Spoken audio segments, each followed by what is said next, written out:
एक आदमी की आवाज सुनाई देती है, युग बेटा। जब चित्रा अपनी नजरें दरवाजे की तरफ करती है तो देखती है कि युग को किसी और ने नहीं बल्कि अनुराग ने पुकारा था। दरवाजे पर कोई और नहीं बल्कि अनुराग खड़ा हुआ था। अनुराग काफी थका और घबराया हुआ लग रहा था। उसने अपनी साइड में एक बड़ा सा बैग टांगा हुआ था जिसमें उसका सामान रखा था। उसे देखकर ऐसा लग रहा था जैसे वो सीधे स्टेशन से हॉस्पिटल ही आया हो। उसके माथे पर पसीने की बड़ी बड़ी बूंदें थी, कपड़े पसीने से भीग चुके थे। अनुराग हड़बड़ाहट के साथ अपने कदम आगे बढ़ाता है और सीधे जाकर बेड पर लेटे हुए युग से लिपट कर रोने लग जाता है। अनुराग रोते हुए युग से कहता है, ये तुम्हें क्या हो गया युग बेटा? अपनी आंखें खोलो युग बेटा, देखो तुम्हारे पापा तुमसे मिलने आए हैं। क्या तुम अपने पापा के लिए अपनी आंखें नहीं खोलोगे? अपने पापा से नहीं मिलोगे? युग बेहोशी के साथ बेड पर लेटे रहता है। उसके शरीर में जरा सी भी हलचल नहीं होती है। जब चित्रा की नजर अनुराग पर पड़ती है तो वो अनुराग को गुस्से से घूरने लग जाती है, पर उससे कहती कुछ नहीं है, क्योंकि वो ये बात अच्छे से जानती थी कि ये वक्त अनुराग को ताने देने या उससे लड़ने का बिल्कुल नहीं था। वो युग को लेकर वैसे ही परेशान थी। अनुराग से बहस करके और परेशान नहीं होना चाहती थी। अनुराग अपने दोनों हाथ आगे बढ़ाता है और युग को अपने सीने से लगाकर रोने लग जाता है। उसी वक्त चित्रा की नजर अनुराग के हाथ की कलाई पर पड़ती है और वो देखती है कि अनुराग की वो कलाई जिस पर मेहंदी पथार जाने से पहले बस 2 निशान बने हुए थे, अब उस हाथ पर 3 निशान बन चुके थे।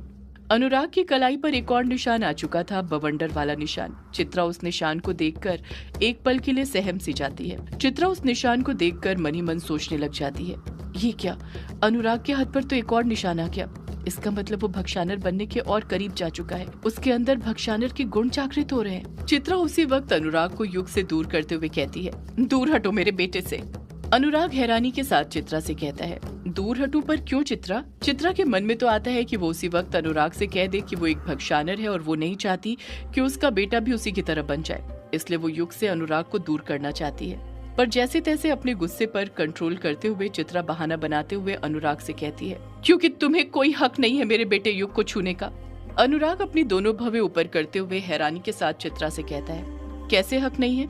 मैं बाप हूँ उसका चित्रा। चित्रा तुरंत अनुराग से पलट कर कहती है, क्या कहा? बाप हो? ऐसा किया क्या है तुमने आज तक उसके लिए जो उसे अपना बेटा बोल रहे हो? बाप होते तो अपना फर्ज निभाते, उसे छोड़कर नहीं जाते। आज मेरे बेटे युग की जो भी हालत है उसके जिम्मेदार तुम हो। अनुराग हैरानी के साथ कहता है, क्या कहा? मैं हूँ जिम्मेदार? चित्रा हाँ में अपना सिर हिलाते हुए कहती है, हाँ तुम हो जिम्मेदार अनुराग। न तुम कहानी लिखने के लिए गांव जाते न ये सब होता। अनुराग गुस्से से अपनी मुट्ठी भींचते हुए अपने आप पर काबू करते हुए चित्रा से कहता है, तुम न रहने ही दो चित्रा। पता नहीं क्या प्रॉब्लम है तुम्हें मेरी कहानियों से।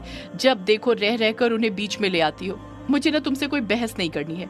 मुझे मेरे बेटे से मिलने दो चुपचाप। युग की हालत देखकर चित्रा भी उससे कुछ नहीं कहती है। जब चित्रा पलटकर कुछ नहीं कहती है तो अनुराग उसी वक्त अपने कंधे पर से बैग नीचे उतारता है और उसके अंदर से कुछ निकालने लग जाता है। चित्रा घूरते हुए अनुराग को ही देखती रहती है। उसके जरा भी समझ नहीं आ रहा था कि अनुराग अपने बैग में से क्या निकाल रहा था। अगले ही पल अनुराग अपने बैग में से काजल की डिब्बी निकालता है। वो काजल की डिब्बी जो ग्रेवयार्ड कोठी से जाने से पहले यक्षिणी ने अनुराग को दिया था, युग को लगाने के लिए ताकि युग ठीक हो जाए। अनुराग काजल को अपनी उंगली में लगाता है और उसे युग की आंखों में लगाने लग जाता है। चित्रा तुरंत अनुराग को टोकते हुए कहती है, ये तुम क्या कर रहे हो अनुराग मेरे बेटे के साथ? अनुराग चित्रा के सवाल का कुछ जवाब नहीं देता है। युग को काजल लगाते रहता है। चित्रा की समझ नहीं आ रहा था कि आखिर अनुराग को हो क्या गया था, वो क्यों ऐसी हरकत कर रहा था। आज से पहले उसने कभी अनुराग को इस तरह का बर्ताव करते हुए नहीं देखा था। जब अनुराग युग को काजल लगा रहा होता है तो उस वक्त काजल में से एक अलग ही महक आ रही थी जो कैबिन के अंदर फैलने लग गई थी। जब चित्रा के नथुनों तक वो महक पहुंचती है तो चित्रा को वो महक जानी पहचानी लगती है। चित्रा उस महक को सूंघते हुए मन ही मन सोचने लग जाती है, ये तो वही महक है जो डायनो के काजल में से आती है। चित्रा अपनी ही बात से पूरी तरह सहमत होते हुए कहती है, हाँ ये वही महक है, डायनो के काजल की। माँ के काजल से भी तो यही महक आया करती थी। चित्रा अनुराग को हैरानी के साथ घूरते हुए उसे देखते हुए मन में सोचती है, पर ये डायनो का काजल अनुराग के पास कहाँ से आया और ये काजल मेरे बेटे युग को क्यों लगा रहा है? आखिर ये चक्कर क्या है? चित्रा फिर अनुराग से पूछ पड़ती है, ये तुम क्या कर रहे हो अनुराग? इस बार भी अनुराग चित्रा के सवाल का कुछ जवाब नहीं देता है। वो युग की दूसरी आंखों में काजल लगाते रहता है। जैसे ही अनुराग युग की दोनों आंखों में काजल लगा देता है, चित्रा हड़बड़ाहट के साथ भारी लहजे में फिर अनुराग से पूछ पड़ती है, ये तुम क्या कर रहे हो अनुराग? कुछ बताओगे कि नहीं?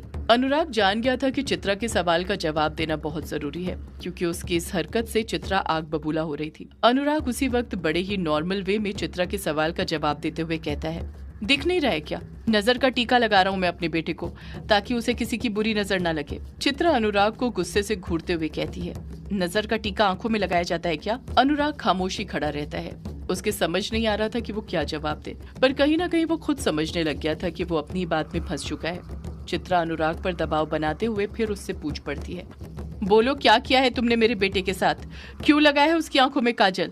अनुराग बुरी तरह घबरा जाता है। उसका बदन पसीने से भीगने लग जाता है। अनुराग सोच ही रहा था कि वो चित्रा के सवाल का क्या जवाब दे। उसी वक्त युग की नम लहजे के साथ आवाज सुनाई देती है, मम्मा, पापा। युग की आवाज सुनते ही अनुराग और चित्रा का ध्यान एक दूसरे पर से हट जाता है और वो युग की तरफ देखने लग जाते हैं। वो दोनों देखते हैं कि युग अपनी आंखें खोल चुका था। उसे होश आ गया था और वो एकटक नजर से चित्रा और अनुराग को ही देखे जा रहा था। काजल लगाते ही युग की तबीयत में सुधार आ गया था। चंद लम्हों में ही ऐसा लगने लग गया था जैसे युग को कुछ हुआ ही ना हो। जब चित्रा युग को उसे माँ कहकर पुकारते हुए सुनती है तो उसकी आंखें नम होने लग जाती हैं। चित्रा उसी वक्त अनुराग को साइड करती है और युग से लिपटते हुए रोते हुए कहती है, मेरे युग बेटे, तुम्हें होश आ गया। आपको पता है मम्मा को आपकी कितनी फिक्र हो रही थी। क्या हो गया था आपको बेटा, क्या हो गया था? इतना कहकर चित्रा रोने लग जाती है। चित्रा की आंखों से एक आंसू की बूंद निकलती है और नीचे गिरने लग जाती है। जैसे वो आंसू की बूंद नीचे गिरती है, फिर से हलचल होनी शुरू हो जाती है और वो युग जो ये सब देख रहा था, उसको सब चीजें धुंधली नजर आने लग जाती है। कुछ देर बाद जब चीजें क्लियर होती हैं तो युग देखता है कि आंसू की बूंद के अंदर चित्रा का चेहरा था। चित्रा नम लहजे के साथ युग से कहती है, युग बेटा, उस दिन हॉस्पिटल में जब तुमने कई दिनों बाद अपनी आंखें खोली तो फिर मैं अनुराग से पलटकर कुछ बोल ही नहीं पाई।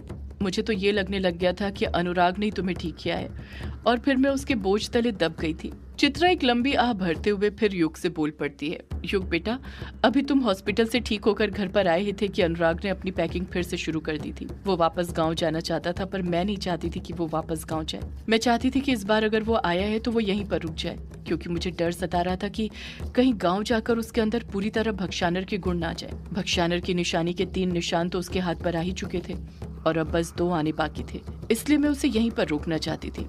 उसे रोकने के लिए मैंने उससे बहुत बहस की, बहुत झगड़ा किया, पर वो इस बार भी मेरी बात नहीं माना। जैसे गांव से ही किसी से वादा करके आया हो कि वो वापस जरूर आएगा। चित्रा युग को देखते हुए कहती है, अनुराग तो चले गया था पर कई सारे सवाल छोड़ गया था। मेरे समझ ही नहीं आ रहा था कि आखिर उसके पास वो डायन का काजल कहाँ से आ गया, उसके हाथ पर वो निशान कैसे आ रहे थे। मैं कुछ अंदाजा नहीं लगा पा रही थी, पर मैं इतना जरूर समझ गई थी कि वहाँ गाँव में जरूर कुछ चल रहा है, ऐसा कुछ जिसके बारे में मैं अंदाजा तक नहीं लगा सकती थी। चित्रा कुछ सोचते हुए कहती है, युग बेटा, सिर्फ तुम्हारे पापा नहीं बदले थे बल्कि तुम भी बदलने लग गए थे। तुम्हारे पापा के जाने के बाद पता नहीं तुम्हें क्या हो गया था। तुमने अपने पापा के नाम की रट लगा दी थी। तुम बार बार उनसे मिलने की जिद कर रहे थे, उनसे बात करना चाहते थे, और जब मैं बात करने के लिए तुम्हारे पापा को फोन लगाती तो वो फोन ही नहीं उठाते थे। और तुम थे कि तुमने खाना पीना तक छोड़ दिया था। मेरे समझ नहीं आ रहा था कि मैं क्या करूं। और फिर मेरे पास एक ही रास्ता था और वो रास्ता था मेहंदी पथार। मैं समझ गई थी कि मुझे तुम्हें लेकर मेहंदी पथार जाना ही होगा, क्योंकि तुम पर कुछ ऐसा किया गया था जिसका तोड़ मुझे मेहंदी पथार में ही मिलने वाला था। और जब मैं वहां पर गई तो मुझे वो मिला, वो जिसने हर मुश्किल में मेरा साथ दिया। कोई रिश्ता ना होकर भी वो हर वक्त मेरे साथ खड़ा रहा। मैं उसे कभी नहीं भूल सकती। इतना कहकर चित्रा चुप हो जाती है। जैसे चित्रा चुप होती है, आंसू की बूंद के अंदर फिर से हलचल होनी शुरू हो जाती है। युग समझ जाता है कि वो फिर से चित्रा की किसी याद में जाने वाला था।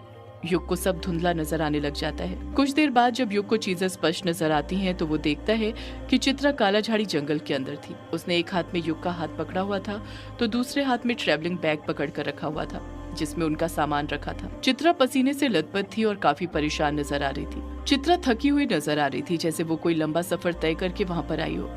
चित्रा अपने आसपास देखते हुए कहती है, मुझे तो यहाँ पर कोई कोठी नजर नहीं आ रही है, पर उस कोठी को होना तो यहीं पर चाहिए था। स्टीफन सर ने यही तो बताया था मुझे कि अनुराग कालाझाड़ी जंगल के अंदर एक कोठी है, वहीं पर रहता है। चित्रा कुछ याद करते हुए कहती है, क्या नाम बताया था स्टीफन सर ने उस कोठी का? हाँ याद आया, ग्रेवयार्ड कोठी, यही नाम बताया था सर ने मुझे। पर मैं उस कोठी को इस जंगल में ढूंढूं कहाँ पर? मुझे तो रास्ते भी समझ नहीं आ रहे हैं। ऐसा लग रहा है जैसे मैं खो गई हूँ। युग जो काफी देर से चुपचाप चित्रा के साथ कदम से कदम मिलाते हुए चल रहा था, वो चित्रा से मासूमियत भरे लहजे में पूछ पड़ता है, हम पापा के पास कब पहुँचेंगे मम्मा? जब चित्रा युग के मुँह से ये बात सुनती है तो पहले तो वो चिढ़ जाती है, पर जैसे तैसे वो अपने गुस्से पर कंट्रोल करते हुए कहती है, हम बस पहुँचने ही वाले हैं तुम्हारे पापा के पास युग बेटा। युग मायूसी के साथ कहता है, मुझे पापा की याद आ रही है मम्मा। चित्रा पलट कर कहती है, पापा की याद आ रही है तभी तो हम उनके पास जा रहे हैं ना युग बेटा, उनसे मिलने के लिए यहाँ इतनी दूर आए हैं। चित्रा मन ही मन अनुराग पर गुस्सा करते हुए खुद से कहती है, पता नहीं अनुराग ने कौन सा काला जादू किया है मेरे बेटे के ऊपर कि जब से उसने वो डायन का काजल लगाया है युग उसी का होकर रह गया है। एक बार मुझे बस पता चल जाए कि अनुराग ने कौन सा काला जादू किया है, फिर उस काले जादू को तोड़ना कैसे वो तो मैं पता लगा ही लूंगी। आखिर मैं माँ हूँ युग की, और एक माँ को अपने बच्चे को कैसे बचाना है उसे सब पता होता है। चित्रा फिर युग का हाथ थामती है और काला झाड़ी जंगल के अंदर आगे बढ़ने लग जाती है। जैसे जैसे चित्रा काला झाड़ी जंगल के अंदर बढ़ती जा रही थी उसका डर और ज्यादा बढ़ते जा रहा था, क्योंकि वो पूरी तरह श्योर हो चुकी थी कि वो काला झाड़ी जंगल के अंदर भटक चुकी है। उसे कुछ समझ नहीं आ रहा था कि उसे किस तरफ जाना था। चित्रा धीरे धीरे अपने कदम बढ़ा ही रही थी कि तभी उसे अपने कदमों के साथ ही किसी और के कदमों की आहट भी सुनाई देने लग जाती है। उस आहट को सुनकर चित्रा जहाँ पर थी वहीं पर रुक जाती है और युग को भी रुकने को बोल देती है। युग तुरंत चित्रा से पूछ पड़ता है, क्या हुआ मम्मा, हम यहाँ पर क्यों रुक गए? चित्रा अपने मुंह पर उंगली रखकर युग को चुप रहने का इशारा करती है। युग भी अगले पल चुप हो जाता है, कुछ नहीं कहता है। चित्रा युग को लेकर झाड़ियों के पीछे छुप जाती है, क्योंकि वो ये बात अच्छे से जानती थी कि वो काला झाड़ी जंगल के अंदर थी, वो जंगल जहाँ पर यक्षिणी भटका करती। सदियों से है पुरानी ये है यक्षिणी की कहानी। यक्षिणी एक आग है, यक्षिणी तेरा ख्वाब है।